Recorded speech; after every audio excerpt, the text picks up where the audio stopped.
The morning sunlight reflected off the glass walls of Harlow Dynamics, one of the fastest-growing technology companies in Seattle.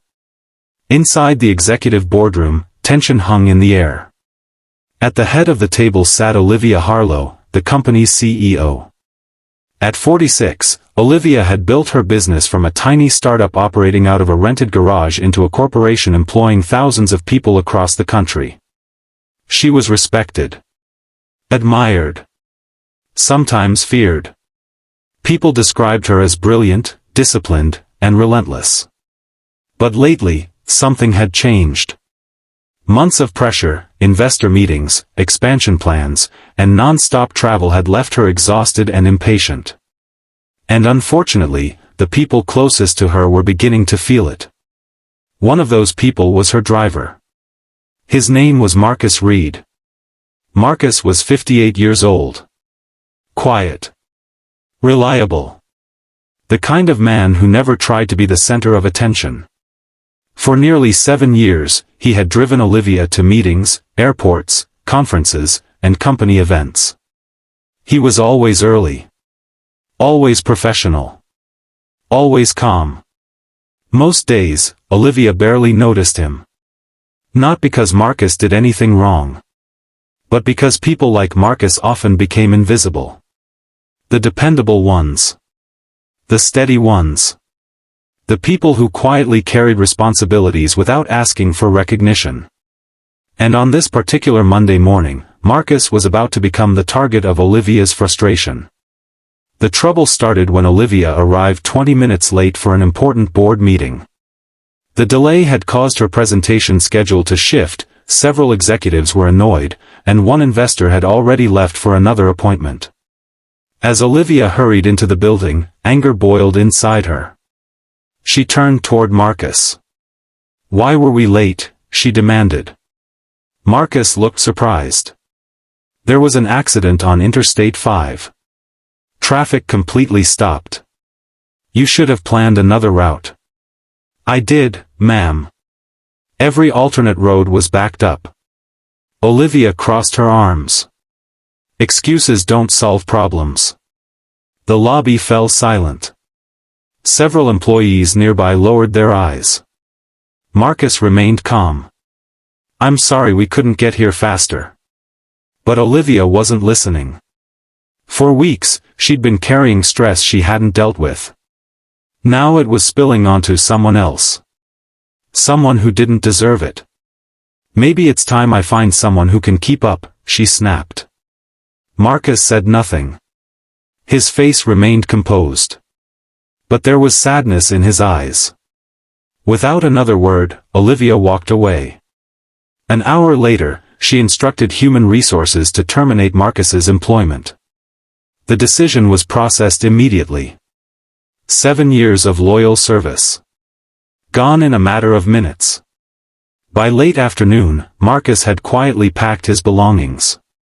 No complaints. No arguments. No attempts to defend himself. He simply thanked the staff and left. Most people assumed that was the end of the story. It wasn't. Not even close. That evening, Olivia stayed late at the office. After the board meeting ended, she buried herself in paperwork. Outside, Seattle's rain began falling steadily. By the time she finally headed home, it was nearly midnight. Without Marcus, the company arranged a temporary transportation service. A rideshare driver picked her up. The drive seemed normal. At first. About 15 minutes into the trip, Olivia noticed the driver glancing repeatedly at his phone. Then he missed an exit. Then another. "Are you sure we're going the right way?" she asked. The driver hesitated. "Yeah. GPS is rerouting." Something felt wrong. A cold feeling settled in her stomach. The driver turned onto a poorly lit industrial road. There were no houses nearby. No businesses. No traffic. Olivia's pulse quickened. "Why are we going this way?" The driver didn't answer immediately. Then he muttered something under his breath. That was when Olivia reached for her phone.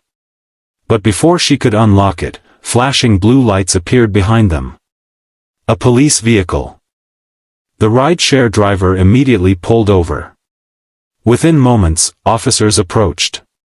After several minutes of questioning, they asked Olivia to step out of the vehicle.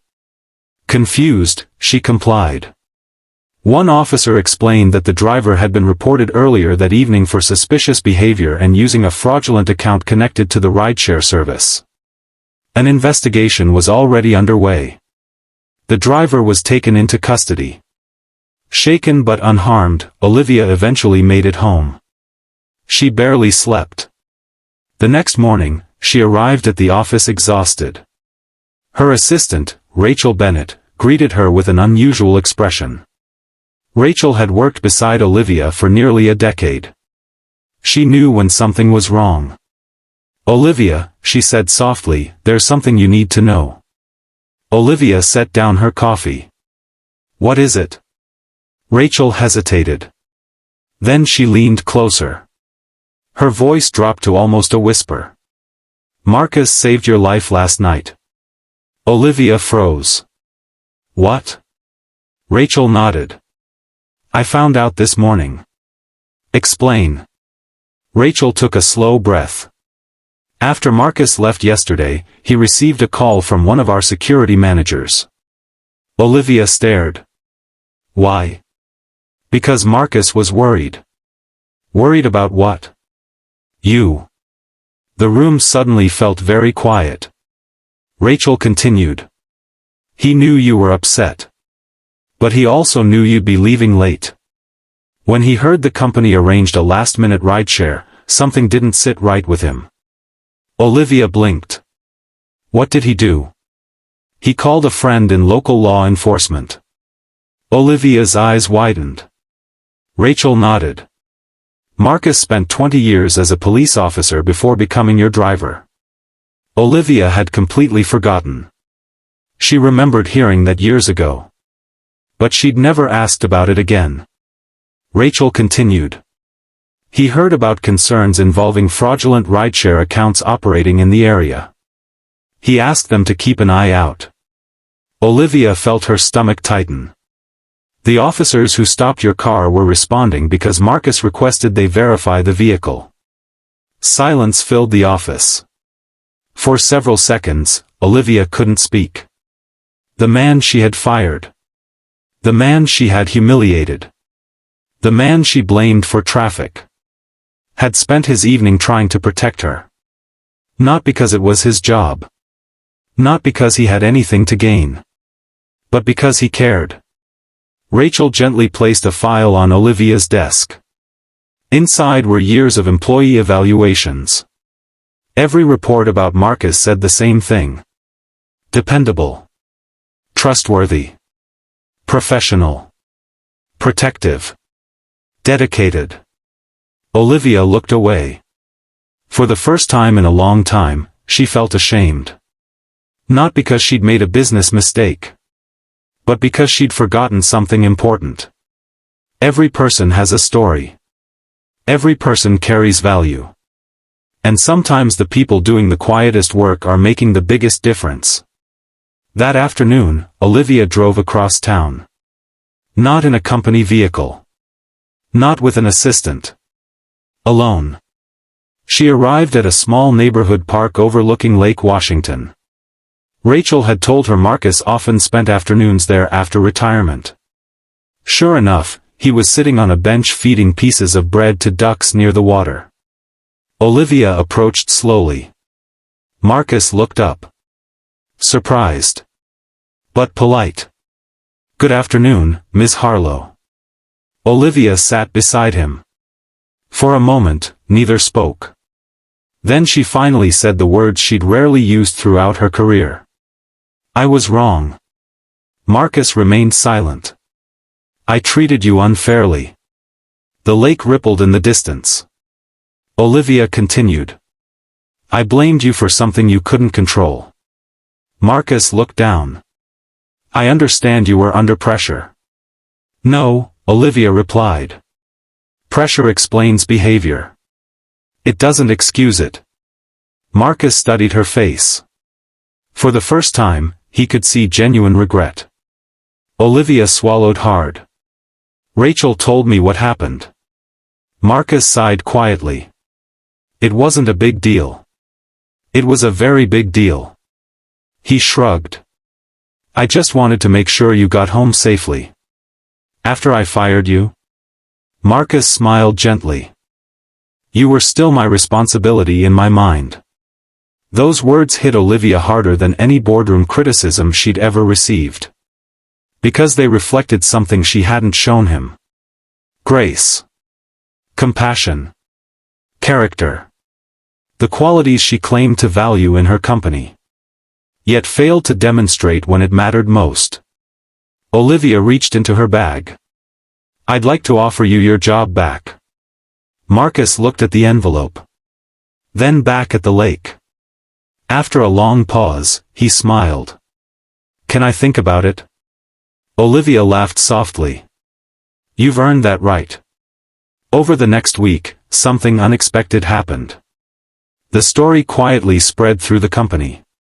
Not as gossip, but as a lesson. Employees began talking about respect, leadership, patience, the importance of recognizing people whose contributions often go unnoticed. Meanwhile, Olivia started making changes. She introduced a new company tradition called Invisible Impact.